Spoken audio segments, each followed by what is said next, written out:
Welcome to the PlantStock channel. If we haven't met yet, my name is Jesse, and on this channel, we focus mainly on plant-based stocks. So tonight, I got a special treat for you guys. Is there anyone out there that ever wished they could turn back time to the time a couple of days before Beyond Meat IPOed? Knowing what we know today, that the stock basically skyrocketed out of the roof in just a few weeks. Now, folks, we might have a new opportunity with this very special stock.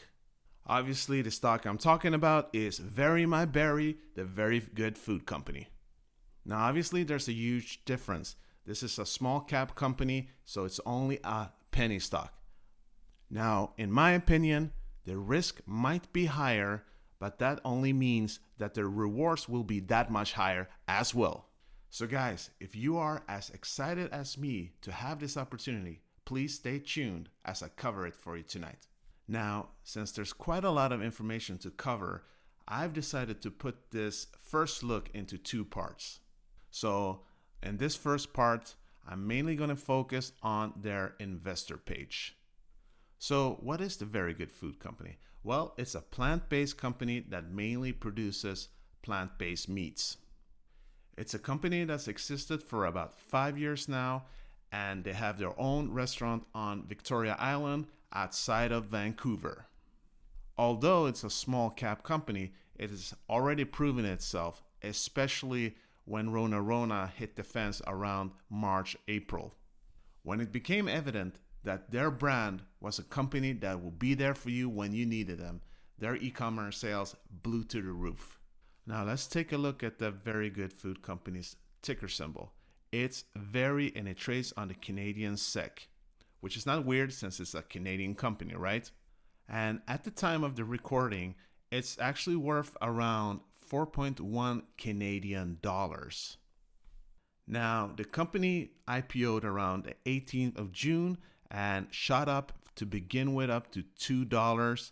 And then it's actually had a pretty balanced streak here until the middle of October, as someone quite popular, Jeremy from Financial Education, of course, mentioned them, and it skyrocketed.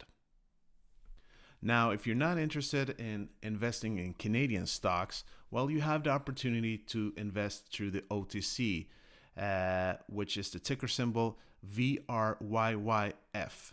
Now, the OTC version obviously hasn't existed as long if you're now choosing to invest in American dollars, but you could see that it's working out successfully as well.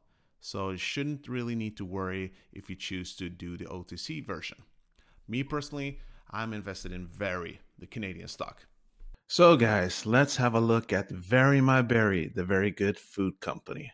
Our mission is to employ plant-based food technology to create low-processed products that are delicious and maintain a wholesome nutritional profile. Well, that sounds awesome. So guys, let's take a look at the market dynamics here according to the investors page. The global plant-based meat market was estimated around $10 billion 2 years ago here, as we can see here. But what is very interesting is that it's expected to grow to $31 billion in 5 to 6 years from now, right? So that tells us something, right? That when people talk about, well, is there room for growth? What about the competition like Beyond Meat and Impossible Foods? I mean, guys, look at the projections here. I think, as we know, sharing is caring, right? So I think there's ample room for everyone. All right, so let's have a brief look at the sales history here. If we go back about a year and take a look at their overall sales when it comes to online sales, restaurant and the butcher shop sales, and the wholesale sales, we can see obviously a huge difference here. And we can see when it started to begin. Rona started around here, and that obviously changed the whole overall trend. Where the sales from here are trending up is quite obvious. From before, it was obviously the restaurant and the butcher shop that sold the best, but the trend is ever so slightly, but quite quickly around March and April, shooting up to the roof, right? So here, Rona comes in. April, it's all over the place. And people apparently they want to eat, right? They don't want to go out to restaurants, but they want to have some form of healthy food, some alternative, and that's what they're getting here apparently. And then we can see the changes. It seems to be having a downtrend here in May and June. And I think that's to be expected. Like most pandemics and most viruses, when it gets warmer, uh, not as many people tend to be affected. So I think that's a pretty good explanation. And also the reason that it's a small company, especially at that moment in time, and they had a really hard time meeting the demands, right? It's around this time, it was around 5 to 6 weeks, which is not so strange. So let's take a look at the Q2 financial highlights. So if we take a look at here, the second quarter 2020 revenues were about $1.1 million, which is an increase of 225% quarter over quarter. That in itself is impressive, but up nearly 400% year over year. Now, 400% year over year, that is impressive. But in comparison to other companies, a revenue with $1.1 million, it doesn't impress anyone, I think. If you don't consider that this is a really small company just starting out. But guys, that's the thing. This is what we should be happy with, right? That they are just starting out, that they are a small cap company. Because if we get in early on, guys, that means that when this company starts to potentially 10x or more, and we're in from the start, that, well, let's just say it will benefit all of us. So let's move on to the second part here. Gross profit margin when compared to the 6-month period ended June 30th, 2019, the Very Good Food Company has improved its gross margin from 34% to 42% in compared to leading industry peers. So in other words, in comparison to other companies in the same industry, they're doing quite well. Wouldn't you agree? No matter how small they are. And taking a look at the last part here, apparently the total assets held by Very Good Food Company have increased to about $6.7 million, which includes a cash balance of $3.5 million. And that's good news, guys. These $3.5 million, using that as a cash balance, this is good for any company. That's what we want to look at. I mean, what could they do with that money? Hopefully, they could use it to invest further into the company so they can work on their R&D, maybe market their products even more. Or if they need to, they could use it to pay off some debts. Now, there is some concerns regarding their overall debt. Especially there's other YouTube out there that's been actually mentioning the company and looking at their finances, and he's not very impressed. His view of the company, the potential of the company, differs a lot from me and a lot of other people out there. He was looking through the lenses of a value investor. His reasoning in the video gives me a picture of that he's talking about PE value, right? And obviously, this is a growth company. You can't really look at PE value. Wouldn't make sense. Then this is a crazy investment if you're a value investor, right? You need to look at this from a growth perspective. This is growth investing, right? It is a speculative stock, but that doesn't mean that it's a super big risk. And I'll talk more about that later, guys. Please, at the same time, give me a comment on what you think about that. One of the reasons why I actually can't respect and agree with this value investor's perspective is not only that is from the perspective of a value investor, but it is that he did not mention all the opportunities that Berry has now in the future. You know, the Vancouver facility and then the Patterson facility in California. Now, what is the reason that he didn't mention them? He does seem kind of partial, wouldn't you agree? But obviously, at the same time, it's always good to have different perspectives out there as long, in my opinion, that you mention the other perspectives as well, right? Because if you're only talking about your view and your concerns, but you don't talk about the upsides or the downsides, if you don't bring both of them to the table, it's not going to be a very nuanced perspective to begin with, right? That's just my opinion. All right, let's move on. Now, when we take a look at the industry positioning, that's also very interesting here. We do not create highly processed food products. We only use natural ingredients and avoid the use of additives that some major producers are using. Who could they be talking about? Could it be Beyond Meat? Could it be Impossible Foods? Well, obviously, I think here it's quite clear that what they're talking about here is that they want to differ themselves from others. And they are quite different from my understanding, what I've seen so far. Companies like Beyond Meat and Impossible Foods actually do want to mimic the flavors of real meat. That's what they're actually putting a lot of money and R&D into mimicking. However, according to the CEOs of the Very Berry, that is not their interest at all, right? They want to produce a great tasting alternative to meat, but not mimic it. It is their overall belief that their product is a more natural product, a healthier product than the fake meats. And I guess to some extent, it seems reasonable if you're not using these different additives, if you're not using fake ingredients, you're using natural ingredients, it tends to become more healthy. So, from a competitive standpoint, I would agree that this company could actually be more competitive with other companies in the same industry if they're not focusing on only mimicking fake meats, right? So if it's more healthy, and it seems that it could actually be that, I think they could have a good chance. I truly do. But as mentioned before, and as we saw before, I think the overall market, reaching $31 billion just on the fake meat section, I think it's still no problem. There can be several different brands out there, and I think they will have a healthy, competitive outlook on it. That's my hope, anyways. Personally, I think it's going to be more interesting to see how competitive they will be regarding real animal foods, right? Especially high processed animal foods. There, I think we do know and do see that real animal foods tend to be unhealthy, especially when processed. We have some studies here. If you guys want to see some studies, take a look at the link down below.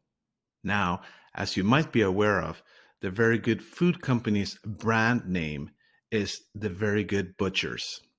The name of the whole company used to be Very Good Butchers, but with time, the CEO felt that it was probably better to change it to Very Good Food Company, considering that in time they might actually start producing other products. Guys, I'm not sure what you think, but do these look appealing to you? To me, they really do. Please tell me in the comments. Any one of you tried any of these products? And obviously, when it comes to brand building, that's an important process of any company. And their goal is to build an organic publicity to promote the company and its products. And one way of doing that is their collaboration with Pamela Anderson. As many of you might know, Pamela Anderson has her own foundation, the Pamela Anderson Foundation, to raise awareness for plant-based diets and animal welfare. So I think that's something that will definitely go hand in hand.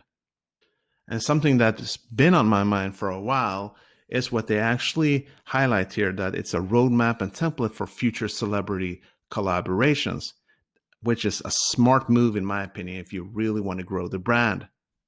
Now, in my opinion, one of the reasons why Beyond Meat has such a well-known product, such a well-known brand, is because they do collaborate with a lot of different famous people. Here are some examples. So it stands to reason that the very good food company could mimic such a route, which would inevitably, in my opinion, lead to more and more people investing in the company. Not only ordinary retail investors like you and I, but more famous people, people with money, venture capitalists of different kinds. I think the future is quite promising here. And as we did mention in the beginning, they have secured a second location in Vancouver that I do believe will start operating in the beginning of the year. Now, despite the fact that this was a great move, considering that the company wants to grow, I think there's another thing we need to think about when it comes to Vancouver. As far as I know, Vancouver as a city is well renowned for being a city that really cares about the environment. And I think that's a smart move in itself. Now, I do believe there's a lot of benefits having a people that are very environmentally conscious. They're going to care about what they eat, right? Because they really care about the planet. They're really aware of it. So I'm happy that they made this choice. And it was a logical approach in itself, considering that they want to expand into eastern parts of Canada. Now, what I personally feel very excited about is their location in California, Patterson, California. Now, this lease that they recently acquired is at 25,000 square feet, fully built out food production facility located on the same property as a key logistics partner. Now, this in itself is perfect because this means that they don't need to use a lot of capital to fully change that facility. It's already a food production facility. It basically has what they need. So they're ready to go as long as they just get started on that location. Now, as we mentioned before, this means that when it meets perfect conditions, we're talking about 550,000 pounds per week, an increase that is 68 times more. That's impressive in any standards.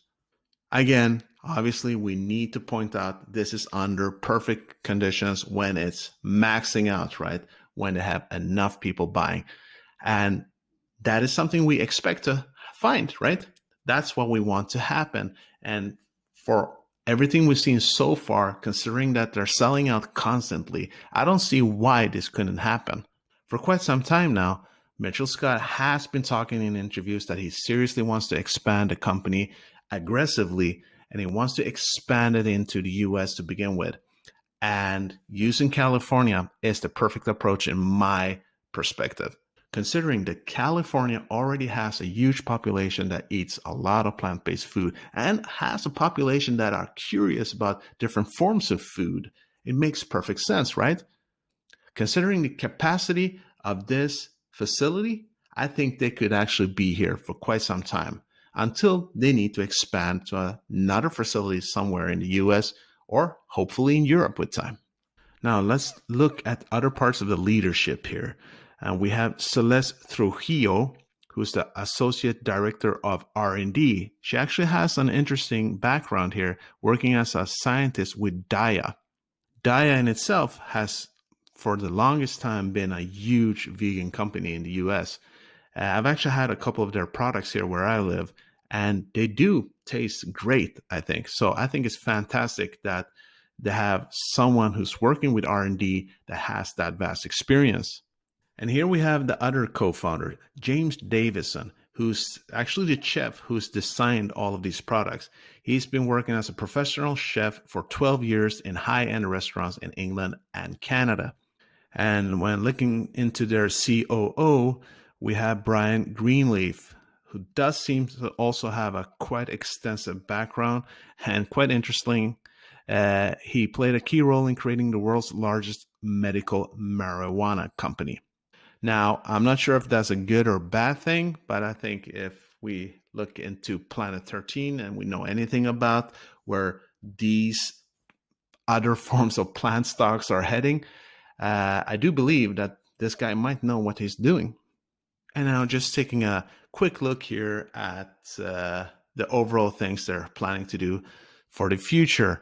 And one of the things that I find most intriguing, besides their R&D, continuous improvement, and new product development, obviously very important, is that they filed 3 unique trademark applications. One in Canada, one in the US, since they're planning to expand into there, but also into the EU. So that means that we'll be seeing their stuff hopefully soon where I live. This shows me that they don't only want to stay in North America. They realize that there's a big world out there, a lot of plant-based eating people, and a lot of people who are interested in eating more plant-based. So a grand vision, something I really like in a company. So guys, this was basically my first look into this company, my introduction, and I really hope you found some value. And if you did, please smash that like button. And if you want to join the family, subscribe. And guys, the second part is coming out soon. Thank you.